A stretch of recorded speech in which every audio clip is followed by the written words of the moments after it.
Once upon a time, when Great Britain still ruled half the world, there was a famous motorcycle called the Royal Enfield.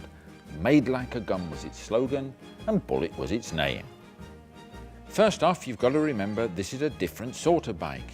It weighs the same as a 600 Bandit, but produces a quarter of the power. Performance is just not an issue. 0 to 60 is measured by an egg timer, not a stopwatch. But somehow it doesn't matter. The empire wasn't built in a day, so why worry? And here we are in 2002 and you can still buy a brand new Bullet. The empire might have gone, but the Royal's still here and the bikes are still here. Peter Rivers-Fletcher, of Watsonian Squire sidecar fame, certainly doesn't, because he sells them. So who to, Peter? Who buys an Enfield these days? They're people who remember these and recognise them as real motorcycles, and so they tend to be over 40, which is a great age group. There's more of them about these days. The old silver surfers, is this it? Sort of, yes, I think, if you want to put it like that, yes.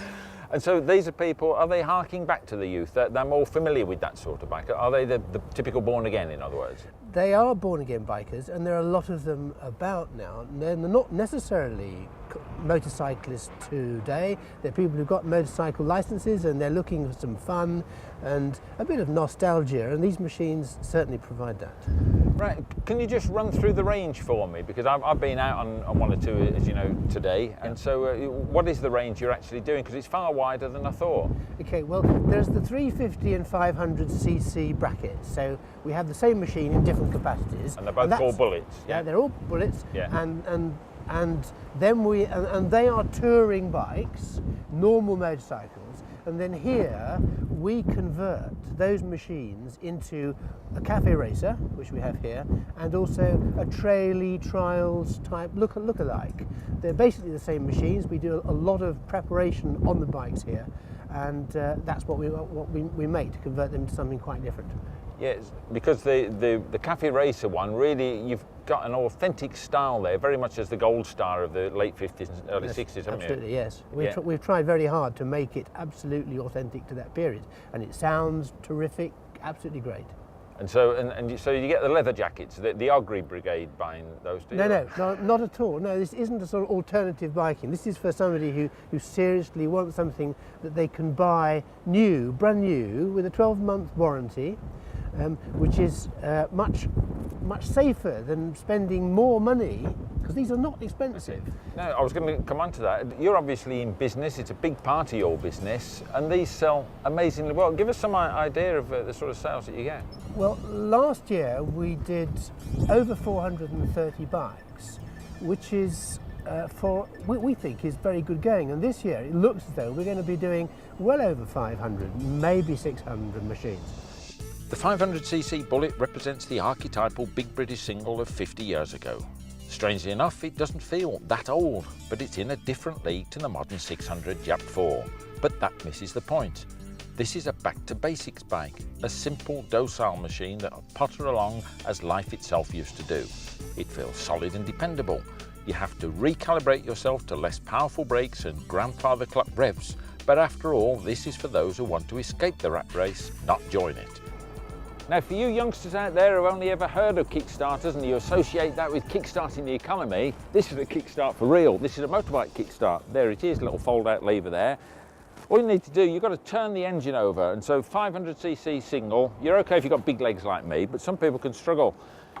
Pull the clutch in first, because that frees up the clutch plates, and then you can just keep that down easy. It's not turning the engine over.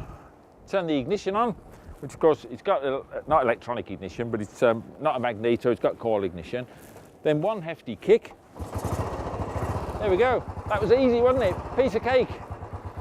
But if you don't think you can manage that, this one is their latest model. It's got an electric starter. There it is down there, a little Japanese electric motor. So that'll equally start it dead easy if I just press the old button. Look at that, even easier. So no excuse if Kickstarters put you off. Something else, if you're new to biking, the gear change always used to be on the other side in the days of British bikes. This one's no different. Little 4-speed Albion gearbox or an Albion-derived gearbox. It's even got a little lever there to actually help you select neutral. But look at the length of that lever. And you need that because this is a very robust gearbox. Unlike the modern Japanese bikes, you can just sneak through the gears. This one needs a fair old stab at it.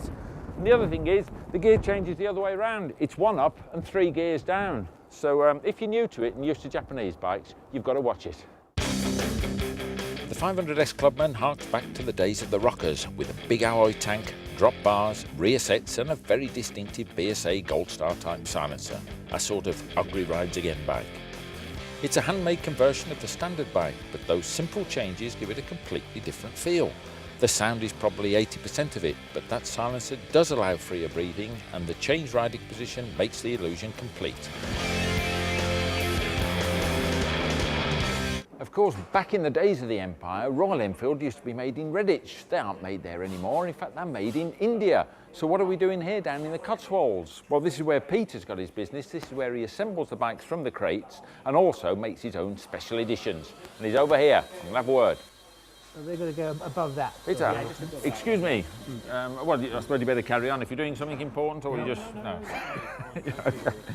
Peter, just take us through what you do here. You're actually, the bikes are crated up as they come to you? They come in crates and then we take them out and we inspect them very, very carefully.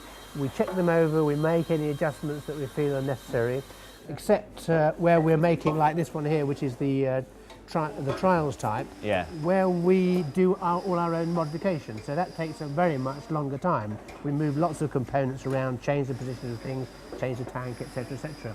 So with something like this, there's a lot of our work that goes into it. But the standard bikes come in and we just make sure they go out absolutely tip-top. And we've tested them, we've run them, we've done everything. Yeah, and I know when we were chatting earlier, I was actually asking you about this quality business, because I know some people have the sort of impression that Enfields all that are a bit iffy, but things have come on a hell of a lot, haven't they? In the last 3 years, the quality and consistency has improved absolutely dramatically, and this was because the company were taken over by an engineering group that put in the investment in those aspects.